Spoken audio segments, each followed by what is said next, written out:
এই, এটা তুই কি বানিয়েছিস?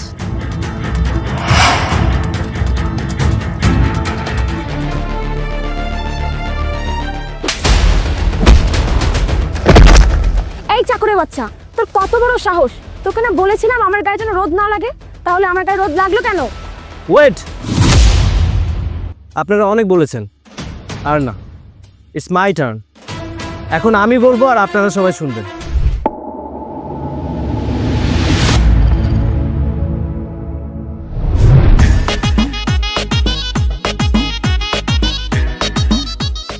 চেয়ারম্যান সাহেব, আপনি কোনো চিন্তা করবেন না, আমি দেখছি ব্যাপারটা।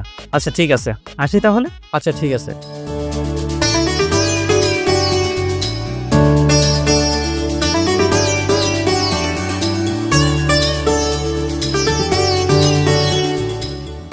আসসালামু আলাইকুম চাচা, আপনি কি এই এলাকার চেয়ারম্যান? ওয়ালাইকুম আসসালাম। হ্যাঁ, আমি এই এলাকার চেয়ারম্যান। কিন্তু তুমি কে? তোমাকে তো ঠিক চিনতে পারলাম না। আমার নাম কাশেম, আমি মানুষের বাড়িতে বাড়িতে কাজ করি। চাচা, আমি শুনেছি আপনি নাই জন্মের ভালো লোক, মানুষই সাহায্য করেন। আমি আইলাম একটা কাজের জন্য, আপনার বাড়িতে আমাদের কাজে নেবেন? না না, আমাদের বাড়িতে কোনো কাজ নেই, তুমি বরং অন্য কোথাও যাও। চাচা, আপনি বুঝতে পারতেছেন না, আমারও যদি আপনি কাজে নেন তাহলে আপনারই বেশি লাভ হবে না। আমার লাভ হবে মানে? তুমি কি বলছো? চাচা, আপনি যদি আমার কাজে রাখেন আমার কোনো টাকা পয়সা দেওয়া লাগবে না, আপনি শুধু আমার একটু দুবেলা খাতি দেবেন আর একটু এক কোণা সুতি দেবেন, তাহলেই হবে। এখনকার সময় তো অল্প টাকাও কাজের লোক পাওয়া যায় না। ছেলেটা বলছে ফ্রিতে কাজ করবে, তাহলে রেখেই দিই। কি ভাবতেছেন চাচা, আমারে কি কাজে রাখবেন নাকি আমি অন্য কোনো জায়গায় যাই দেখবো? এত করেই যখন বলছো, আচ্ছা ঠিক আছে, তুমি আজকে থেকেই তাহলে কাজ করো। তবে আমি যখন যেটা বলবো তখন সেটা করতে হবে। কি, পারবে তো? পারবো মানে কি করছেন? 100 বার পারবো, আপনি একটুও ভাববেন না। আপনি খালি কন এখন আমার কি করতে হবে।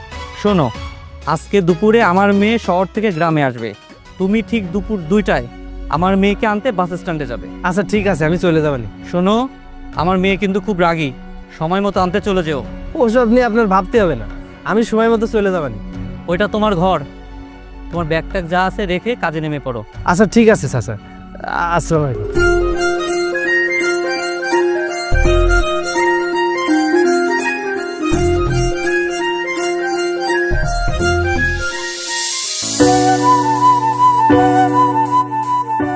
কিরে জুলি, তুই যে বললি তোর বাবা স্ট্যান্ডে লোক পাঠাবে, গাড়ি পাঠাবে, কই কিছুই তো দেখছি না। হ্যাঁ সেটাই, আমি এখনো বুঝতে পারছি না বাবা কেন এখনো গাড়ি পাঠালো না। তুই একটু দাঁড়ান, বাবাকে ফোন দিচ্ছি। আপনার ডায়াল নম্বরে এই মুহূর্তে সংযোগ। The number you are calling is unreachable at this moment. কিরে কি হলো? নাম্বারটাও বন্ধ বলছে। তুই দাঁড়া, হয়তো বা কিছুক্ষণের মধ্যে কেউ চলে আসবে। বাইরে দেখেছিস কি রোদ, এই ধুলাবালির মধ্যে এভাবে অপেক্ষা করা যায়? বিশ্বাস কর, আমি যদি জানতাম গ্রামে এসে এই পরিস্থিতিতে পড়তে হবে, আমি জীবনে কোনোদিন গ্রামে আসতাম না।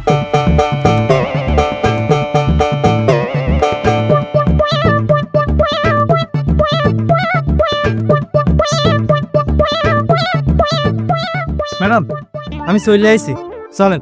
চলেন মানে? কে তুই? ম্যাডাম, আমার নাম কাসিম, আপনাকে বাড়িতে কাজ করি। চাচা আমারে পাঠাইছে আপনাদের নেওয়ার জন্য। এটা কি করলেন ম্যাডাম? আমার মুই চড় মারলেন কিসের জন্য? এই চাকরের বাচ্চা, তোর আসার কথা কখন আর তুই এসেছিস কখন? সেই কখন থেকে আমরা রোদ ও ধুলার মধ্যে দাঁড়িয়ে আছি, তারপর আবার জিজ্ঞেস করছিস তোর গায়ে হাত তুললাম কেন? একদম ঠিক করেছিস, এসব চাকরদের প্রশ্রয় দিলে মাথায় উঠে বসে। নিশ্চয়ই তোর বাবা ওকে লাই দিয়েছে, তাই আজ এই বেয়াদবি করার সাহসটা পেল। এখন আমি চলে এসেছি, এইসব চাকর বাকরটা কিভাবে শায়েস্তা করতে হয় সেটা আমার খুব ভালো করে জানা আছে। ম্যাডাম, আপনি সেই সময় আমার জানা তাই কো অপমান করে যাচ্ছেন। আমি গরিব মানুষ বলে কি মানুষ না? আমার কি মান সম্মান নেই? ম্যাডাম, আপনি আমার গায়ে হাত তুলে একদমই ভালো কাজ করেন না। এই, তোর কত বড় সাহস, তুই আমার মুখে মুখে তর্ক করিস? আমি তো ভেবেছিলাম তুই দেরি করে আসার কারণে তোকে সামান্য শাস্তি দিয়ে ছেড়ে দেবো, কিন্তু তুই তো আমার মুখে মুখেই তর্ক করছিস, আবার কোনটা ভুল কোনটা সঠিক সেটা আমাকে শেখাচ্ছিস। আজকেই তোর কাজের শেষ দিন, আমিও দেখছি তুই কিভাবে আমার বাড়িতে কাজ করিস। দাঁড়া, বাড়িতে গিয়ে বাবাকে বলছি, আর কিভাবে তোর চাকরি নট করতে হয় সেটার ব্যবস্থা আমরা করছি। চল সৈকত।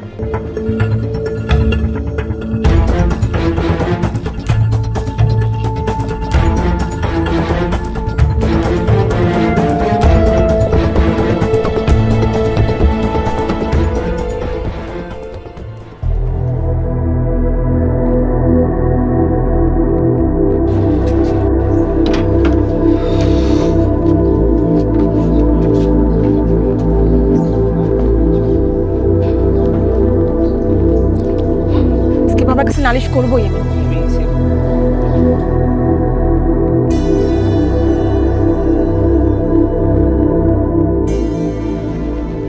বাবা, বাবা, বাবা, আরে আমার মা চলে এসেছে, আয় আয়। কিন্তু মা, শরতের আকাশে কালো মেঘের ছায়া, কি হয়েছে? বাবা, এই চাকরের বাচ্চাটাকে এক্ষুনি কাছ থেকে বের করে দাও। কেন, ও আবার কি করলো? ও তো খুব ভালো ছেলে। রাখো তোমার ভালো ছেলে, যা বলছি তুমি তাই করো। ওকে এক্ষুনি কাছ থেকে বের করে দাও। বাবা, ওর কত বড় সাহস, আমাকে রোদের মধ্যে অনেকক্ষণ দাঁড় করিয়ে রেখেছে, তার উপর আমার মুখে মুখে আবার তর্কও করেছি। কি ব্যাপার কাশেম, তোর ম্যাডাম কি বলছে?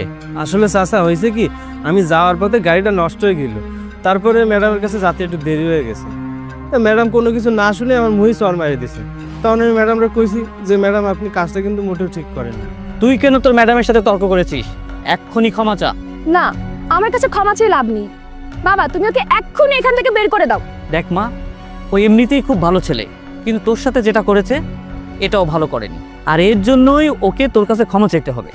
আর এরপরেও যদি কোনো অন্যায় করে থাকে, আমি তোকে কথা দিচ্ছি ওকে বাড়ি থেকে বের করে দেবো। কি হলো, তুই এখনো দাঁড়িয়ে আছিস? এক্ষুনি তোর ম্যাডামের কাছে ক্ষমা চা। ম্যাডাম, আমারে মাফ করে দেন, আমি আপনার কথা দিচ্ছি আমি আর কোনোদিন এরকম ভুল আপনার সাথে করবো না। এক্ষুনি তোর ম্যাডামের ব্যাগ নিয়ে ভেতরে যা। জি চাচা। কিন্তু তোমাকে তো বাবা চিনলাম না। হ্যাঁ মানে আঙ্কেল, আমি হচ্ছে কি ভেবেছিস তোকে আমি ক্ষমা করে দিয়েছি? তোকে আমি ক্ষমা করে দিইনি, শুধুমাত্র আজকে বাবা ছিল বলে তুই বেঁচে গিয়েছিস। কিন্তু এরপরে তোকে কিভাবে বাড়ি থেকে বের করে দিতে হয় এটা আমার খুব ভালো করে জানা আছে। বাবা, ও হচ্ছে আমার বন্ধু, ওর নাম সৈকত। আমরা একসাথে কলেজে পড়াশোনা করি। আসসালামু আলাইকুম আঙ্কেল, কেমন আছেন আপনি? ওয়ালাইকুম আসসালাম বাবা, আলহামদুলিল্লাহ ভালো আছি। তুমি কেমন আছো? জি আঙ্কেল, আমিও ভালো আছি। শুনলাম আপনি কি জুলির বিয়ে ঠিক করেছেন? হ্যাঁ বাবা, তুমি ঠিকই শুনেছো, আমি ওর বিয়ে ঠিক করেছি। প্রথমে তো গ্রামে আসতে রাজি হচ্ছিল না, তারপর ওকে যখন বললাম ছেলেটা গ্রামে থাকলেও অনেক টাকার মালিক, তখন ও রাজি হলো। তো কি করব, আমি তো শহরে পড়াশোনা করছি, আমি তো আর গ্রামের কোনো অশিক্ষিত খ্যাতকে বিয়ে করতে পারি না। আর তুমি যদি আমাকে না বলতে ছেলের টাকা আছে, অনেক বড় লোক, তাহলে তো আমি গ্রামেই আসতাম না, আর বিয়ে তো দূরের কথা। হ্যাঁ হ্যাঁ, বুঝতে পেরেছি। তো বন্ধুকে নিয়ে গেস্ট রুমটা দেখিয়ে দে। আচ্ছা বাবা, ঠিক আছে, চল।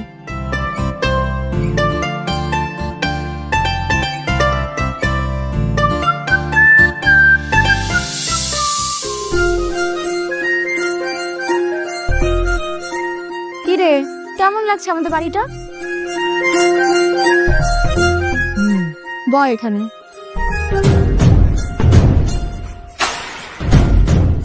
তারপর তুই তো আসতেই চাচ্ছিলি না, এখন কেমন লাগছে? হ্যাঁ ভালো লাগছে, কিন্তু যে জন্য আসলাম সেটাই তো হলো না। কোথায় তোর সেই কোটিপতি হবু বর কোথায়? তোকে কিভাবে দেখাবো বল, আমি তো নিজেও এখনো দেখিনি, তবে শুনেছি ছেলেটা অনেক স্মার্ট আর অনেক টাকার মালিক। ও আচ্ছা, তাই? হ্যাঁ তাই। তোর এই সমস্যা জীবনে কোনো কি করবো, নাহলে কি আমি গ্রামে আসতাম? গ্রামে তো আইসো ভালো কথা। এই দেখ, চাকরটা দাঁড়িয়ে দাঁড়িয়ে আমাদের কথা শুনছে। এই, তুই ওখানে দাঁড়িয়ে দাঁড়িয়ে কি করছিস? তুই কি আমাদের কথা শুনছিস? না না ম্যাডাম, আমি আপনাকে কথা শুনতেছি না, ওই আপনারা চা খাবেন কিনা এটা শোনার জন্য আইলাম। হ্যাঁ, চা খাবো, যা বানিয়ে নিয়ে আয়। আর শোন, আমার চায়ে কিন্তু চিনি দিবি না, আমি চিনি পছন্দ করি না। আচ্ছা ঠিক আছে ম্যাডাম। কি রে জুলি, এই চাকরটা তোর সাথে এত বেয়াদবি করলো, আর সামান্য একটু মাপ চাও তো তুই মাফ করে দিলি? তোকে কে বললো ওকে আমি মাফ করে দিয়েছি? আরে তুই তো আমাকে ভালো করেই জানিস আমি কেমন, তাই না? শুধু দেখতে থাক কি কি করি ওর সাথে এমন আচরণ করব যাতে ও আবার আমার সাথে তর্ক করতে বাধ্য হয়। আর ও যদি আবারও তর্ক করে তাহলে বাবাকে বলে এই বাড়ি থেকে ঘাট ধাক্কা দিয়ে বের করে দেব।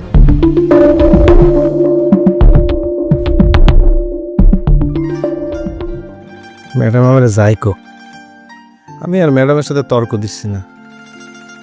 আমি জানি ম্যাডাম আমার উপর রাগ করে রয়েছে, কিন্তু যাই কোক আমি আর তর্ক দেব না, কোনো কথারই উত্তর দেব না, তাহলে আর কিছু করতে পারবে না।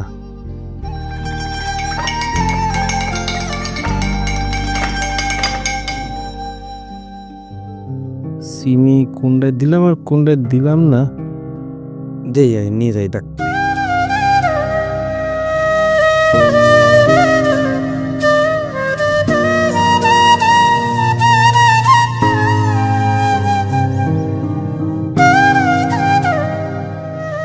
ম্যাডাম আপনাকে চা।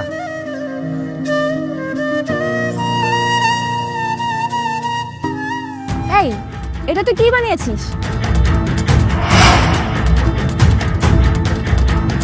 এই, তোকে না বলেছি আমার চায়ে চিনি দিবি না, তাহলে তুই আমার চায়ে চিনি দিয়েছিস কেন? চাকরের বাচ্চা কোথাকার, কথা কি কানে যায় না? ম্যাডাম আমার ভুল হয়ে গেছে, আমি তাড়াতাড়ি করে চা বানিয়েছি তো, তাই হয়তো খেয়াল করতে পারিনি। আপনি দেন, আমি আবার চা বানিয়ে নিয়ে আসতেছি আপনার জন্য।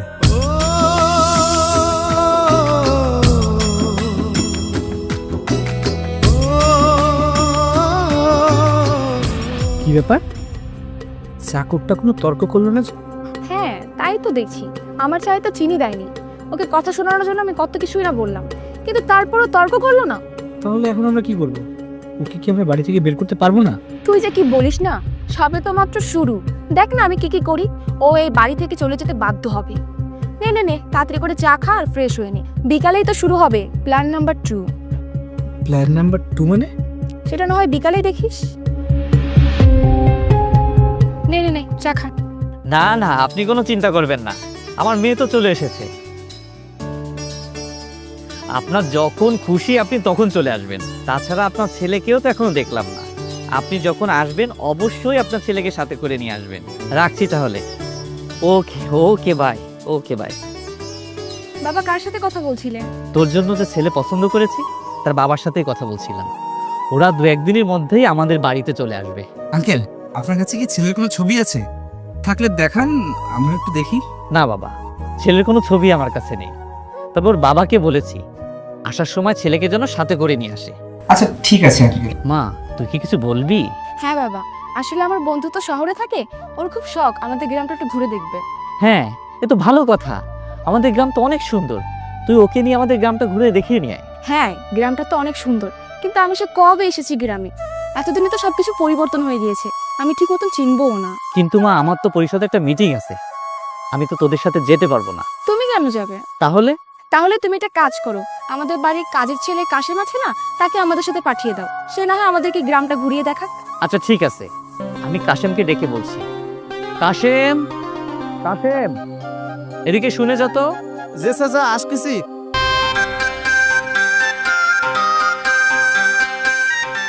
চাচা আপনি আমার ডাকতেছেন? হ্যাঁ ডেকেছি। কোন চাচা? তুই তোর ম্যাডাম আর তার বন্ধুকে নিয়ে একটু বাইরে যা, গ্রামটাকে ঘুরিয়ে দেখা। কিন্তু চাচা আমি যে কাজ করছিল। ওসব পরে করতে পারবি, তোকে এখন যেটা বলেছি সেটা আগে কর। আচ্ছা ঠিক আছে, যাচ্ছি। ম্যাডাম চলে।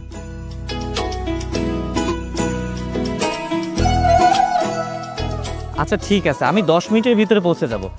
আরে কোনো চিন্তা করবেন না, এই তো বের হচ্ছি। আচ্ছা আচ্ছা, রাখছি। ওকে, আল্লাহ হাফেজ।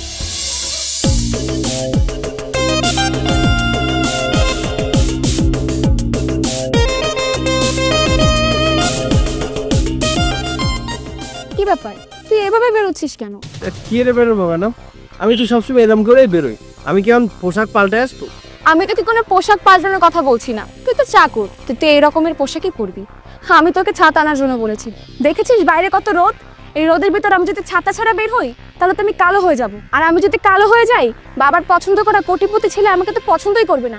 যা যা যা, ভিতরে যা আর ছাতাটা নিয়ে আয়। আচ্ছা ঠিক আছে ম্যাডাম, আমি সাথে আনতেছি। জুলি, তোকে বললাম আমি একটু গ্রামটা ঘুরে দেখবো, তো তুই খামোখা এই চাকরটাকে সাথে নিতে গেলি কেন? আরে খামোখা না রে, দেখ না আজকের সাথে আমি কি করি। ম্যাডাম চলে আসি, এই যে সাথে। ছাতাটা মেলে আমার মাথার উপরে ভালো করে ধর, যাতে আমার গায়ে রোদ না লাগে। যদি আমার গায়ে রোদ লাগে না, তোর কিন্তু খবর আছে। ওই যে ওই দিক দিয়ে অনেক সুন্দর না?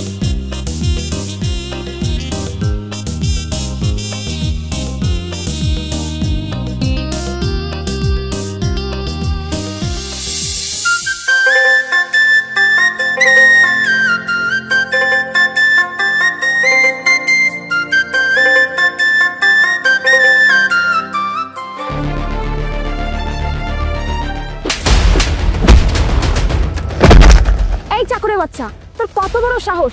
তোকে না বলেছিলাম আমার গায়ে যেন রোদ না লাগে, তাহলে আমার গায়ে রোদ লাগলো কেন? এই তুই তো ভারী বেয়াদব। তোর ম্যাডাম তোকে বারবার করে বললো যেন ওর গায়ে রোদ না লাগে, তারপরে লাগলো কেন? এই ছোট লোক, কথা বলছিস না কেন? দেখ, তোর কথার কোনো উত্তর না দিয়ে আমার পোশাক ছাড়ছে। এই, তুই তোর পোশাক পরিষ্কার করছিস কেন? তোর পোশাক পরিষ্কার করার কি দরকার আছে? তোর ওই পোশাক আর এই মাটি দুইটাই সমান, দুইটাই নোংরা। এইসব বাদ দে। এবার বল আমার গায়ে রোদ লাগলো কেন? তুই কথা বলছিস না কেন? তোকে কিন্তু আমি মেরে ফেলবো। ম্যাডাম আমার ভুল হয়ে গেছে, আমি বুঝতে পারিনি আপনার গায়ে রোদ লাগবে। কিভাবে জানি বাতাস আসে ছাতিটা সরে গেল। আরে তুই বারবার ভুল করবি আর বারবার তোকে ক্ষমা করবে নাকি? ওকে আমি অনেকবারই ক্ষমা করেছি, কিন্তু এবার আর নয়। শাস্তি তো ওকে পেতেই হবে। না না ম্যাডাম, আমার এইবারের মতো মাফ করে দেন। আমি কথা দিচ্ছি আমি আর কোনোদিন এরকম ভুল করব না। আমি আপনার মাথায় ছাতি ধরতেছি, আর গায়ে একটু রোদ লাগতে দেবো না। জুলি থাক, বাদ দে। এত করে যখন বলছে এবারের মতো না হয় ক্ষমা করে দে।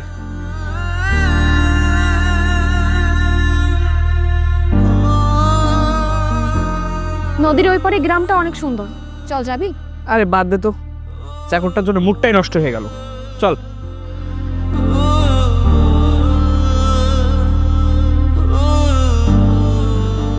দেখ জুলি, তুই ছেড়ে দে। তুই ওই চাকরটাকে বাড়ি থেকে বের করতে পারবি না।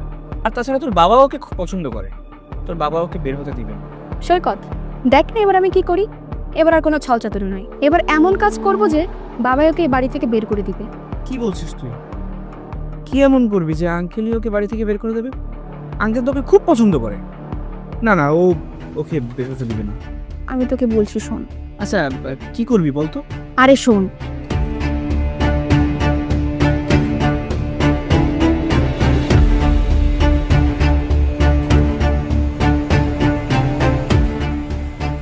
খালি দেখ আমি কি করি।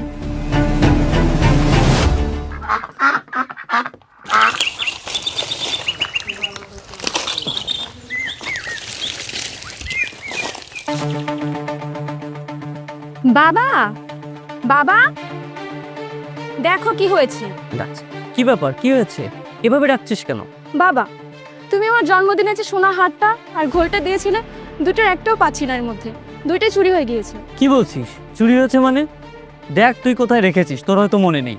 না বাবা, আমার খুব ভালো করেই মনে আছে, আমি অন্য কোথাও রাখিনি।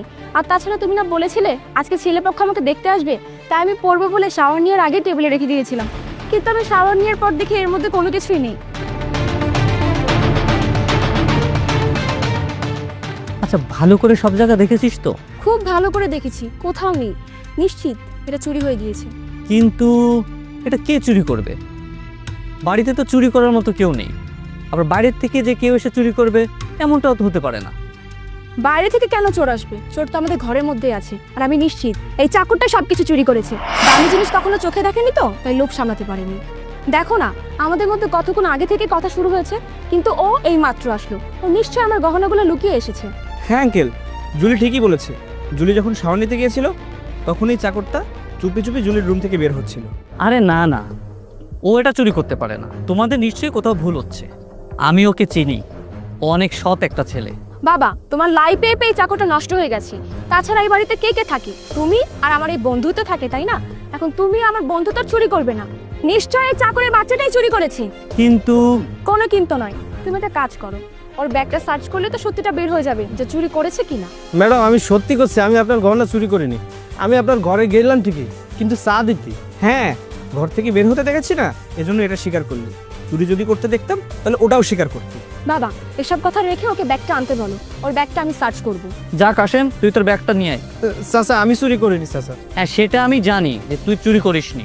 চুরি যখন করিসনি তাহলে ব্যাগটা আনতে সমস্যা কোথায়? যা ব্যাগ নিয়ে আয়।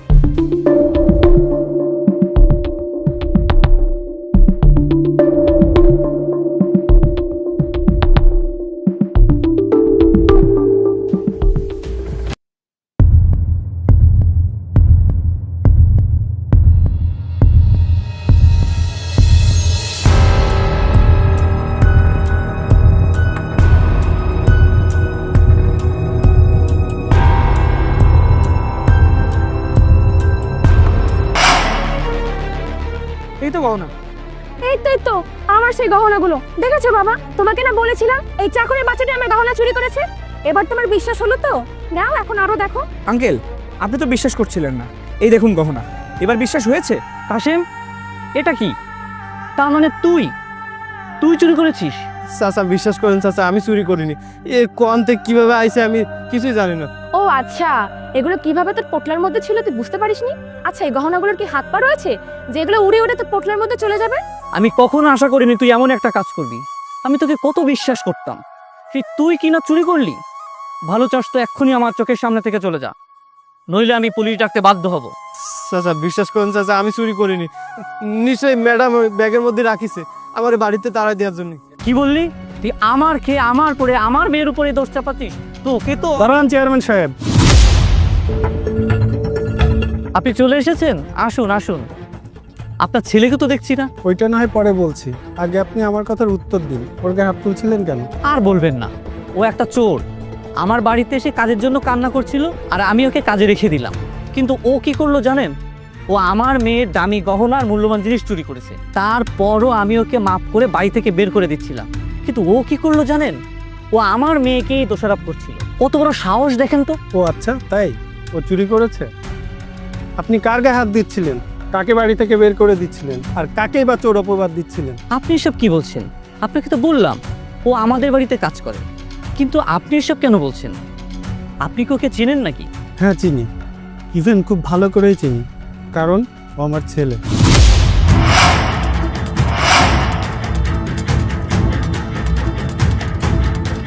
কি বলছেন আপনি এসব? ও আপনার ছেলে? এটা কিভাবে সম্ভব? আপনি এসব কি বলছেন? ও তো একটা চাকর, চোর। ও কিভাবে আপনার ছেলে হয়? ও চোরও না, চাকরও না। ওর নাম কাশেমও না, ওর নাম দীপ্ত, দীপ্ত চৌধুরী। ও এতদিন আপনাদের বাড়িতে কাজের ছেলের অভিনয় করেছে। এই, উনি এসব কি বলছেন? এই চাকরটা কি আসলে ওনার ছেলে? আঙ্কেল, আপনি কি সত্যি বলছেন এই গরিব ছোট লোকটা আপনার ছেলে? ওয়েট, আপনারা অনেক বলেছেন, আর না, ইটস মাই টার্ন। এখন আমি বলবো আর আপনারা সবাই শুনবেন। আমি কাশেম না, আমি দীপ্ত, দীপ্ত চৌধুরী। চৌধুরী গ্রুপ অফ ইন্ডাস্ট্রিজের মালিকের একমাত্র ছেলে আমি। আপনাদের মনে হয়তো প্রশ্ন জাগতেই পারে, আমি এই বাড়িতে কাজের ছেলে হিসেবে কেন ছিলাম? আমার বাবা আপনার কথা আমাকে বলেছিল, আপনার ছবি দেখিয়েছিল। আপনাকে প্রথম দেখাই আমার ভালো লেগেছিল। মানুষের বাইরের সৌন্দর্য থেকে ভিতরের সৌন্দর্যটা বেশি প্রাধান্য পায়। যার সাথে আমি সারাটা জীবন কাটাবো, আমি জানতে চেয়েছিলাম মানুষ হিসেবে সে কেমন। আপনি আমাকে দিনের পর দিন অপমান করে গেছেন, আর আমি তা মুখ বুজে সহ্য করে গেছি। কেন জানেন? কারণ আমি দেখতে চেয়েছিলাম আপনি কত দূর পর্যন্ত করতে পারেন। আর আজকে আমার শেষটাও দেখা শেষ। কিন্তু আজকে চুরির ব্যাপারটা এখনো বুঝতে পারছেন না? হিসাব তো খুবই ক্লিয়ার।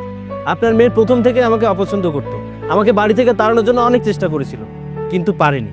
তাই শেষ পর্যন্ত এই পথটা বেছে নিল, আমাকে চুরির অপবাদ দিয়ে বাড়ি থেকে তাড়ানোর জন্য আপনার কাছে আমাকে দোষী সাব্যস্ত করলো। ছি জুলি, ছি। তুই আমার মেয়ে হয়ে এরকম একটা কাজ করবি আমি আশা করিনি। বাবা, আমি আসলে বুঝতে পারিনি যে ও কাশেম না, দীপ্ত। আমি যদি বুঝতেই পারতাম তাহলে আমি এমনটা করতাম না বাবা। দেখো বাবা, আমার মেয়েটা ভুল করে ফেলেছে। তুমি ওর উপর রাগ করে থেকো না, তুমি ওকে মাফ করে দাও।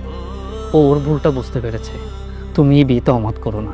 ভুল বুঝতে পেরেছে আপনার মেয়ে? ইম্পসিবল। ওর আসলে অনুশোচনা হচ্ছে এটা ভেবে যে আমি দীপ্ত চৌধুরী এটাও জানতে পারিনি এবং আমার সাথে খারাপ ব্যবহার করেছে। ও যদি জানতো আমি কোটিপতি, আর যদি বুঝতে পারতো আমি সেই দীপ্ত, তাহলে কখনোই খারাপ ব্যবহার করতো না। আপনার মেয়ে আমাকে নোংরা পোশাক আর ছেঁড়া জুতো দেখে বিচার করে ফেলেছিল, কিন্তু ভুলে গিয়েছিল যে পোশাক দেখে মানুষকে বিচার করা যায় না। ডোন্ট জাজ এ বুক বাই ইটস কভার। আমি মানছি আঙ্কেল, এতে আপনার কোনো দোষ নেই, কিন্তু আমাকে মাফ করবেন। আমি আপনার মেয়েকে বিয়ে করতে পারবো না। হ্যাঁ বাবা চল, আমিও চাই না এমন কোনো মেয়ে আমার বাড়ির বৌমা হোক।